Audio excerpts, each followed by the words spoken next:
Irish Water, we would abolish it. What would happen to all the senior executives? What would happen to all the employees' contracts? Well, I think fundamentally it's not the obligation of the state to keep a white elephant in place for the sake of it.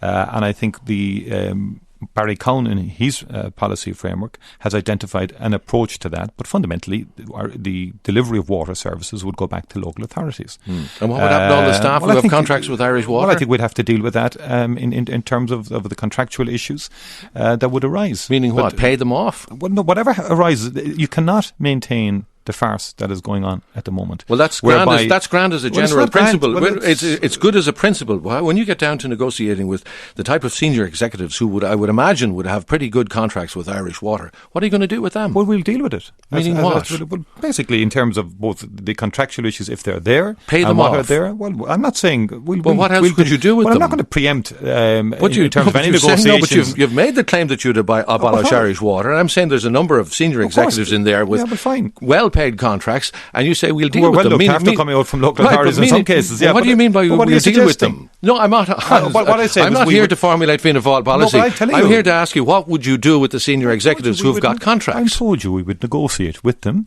in terms of what the issues are. No, I didn't say that, Richard. You're saying that. Negotiate what? Hold on a second. No, you're suggesting that right now and here I announced to you the terms and conditions around I'm asking you, what are your options? No, I tell you, the options are this. That we're not going to. I mean, there was over 180 million, in our view, wasted on the establishment of Irish Water to do what local authorities have been doing all along and are still doing in terms of fixing pipes and so on like that. And also, no, it's not all right. I mean, the point, why people might ask, why do you want to do this? We know why you want to do it. The net revenue coming in after the government's 13th U-turn will be about 25 million if they're lucky. Because of the fact that they're sending grants out from to mitigate against the bills that they are sending out. The thing is a farce, and you cannot continue with a farce of this dimension and scale. Here's a quote from you on Irish Water as well. Instead of charging people to receive substandard services, we say fix it first. So no more water charges until the system is fixed, is it? We've been saying that actually consistently. Since this issue arose, and Barry Cowan has been saying that as our policy. So no more bills until the system is right. Yes. And how long will that take? How much will it cost, and who'll pay for it? That could take quite. But sure, we're getting nothing now.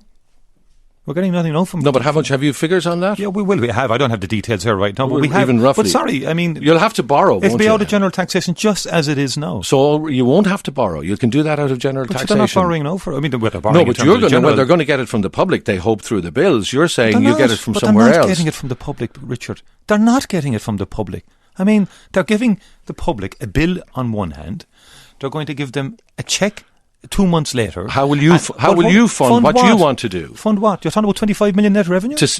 How will you fix the system? Well, you'd fund it from the general taxation and other methods. We've suggested public-private partnerships, for example, and other. I mean, there was more money being spent in it prior to Irish Water being established on fixing the system than there is now, which is quite bizarre, but that's where we are. There's actually less money being spent on fixing the system after the establishment of Irish Water than there was prior to the establishment of Irish Water.